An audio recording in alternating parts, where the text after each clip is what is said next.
Je suis chauffeur dans une grande ville.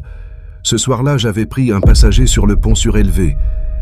Mais c'est seulement après qu'il soit monté que je me suis rappelé ce que je faisais. Mon métier n'est pas mal payé. Et, niveau temps libre, c'est plutôt tranquille.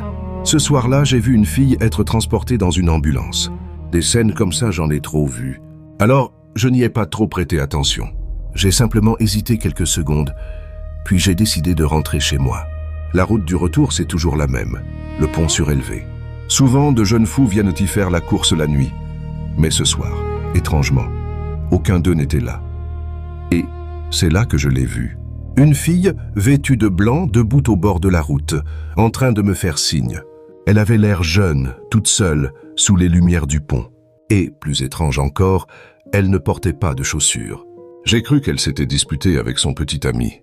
Alors, par professionnalisme, et peut-être aussi par compassion, j'ai décidé de la prendre.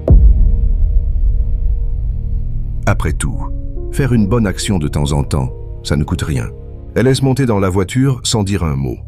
Son visage était aussi pâle que du papier.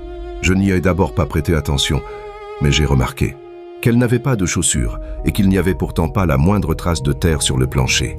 À ce moment-là, une sueur froide m'a parcouru le dos. Je sentais que quelque chose n'allait pas. Et soudain, elle a parlé. Sa voix était glaciale. Elle m'a dit « Conduisez tout droit, s'il vous plaît ».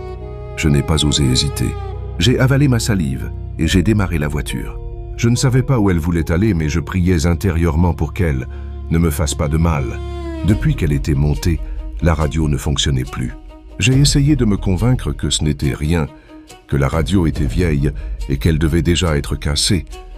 Mais à peine avais-je pensé cela que la route tout autour s'est soudain couverte de brouillard. Je lui ai demandé doucement « Mademoiselle, vous descendez où ?» Elle ne m'a pas répondu. Au contraire, elle a saisi mon bras, brusquement.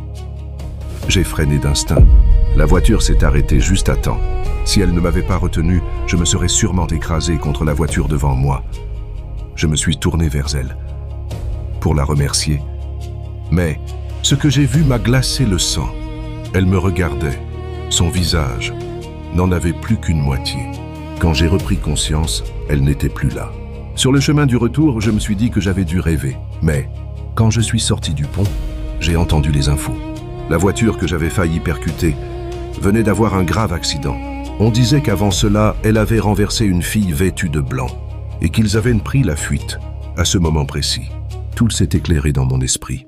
Cette fille, celle qui était montée dans ma voiture, c'était elle, la fille en blanc.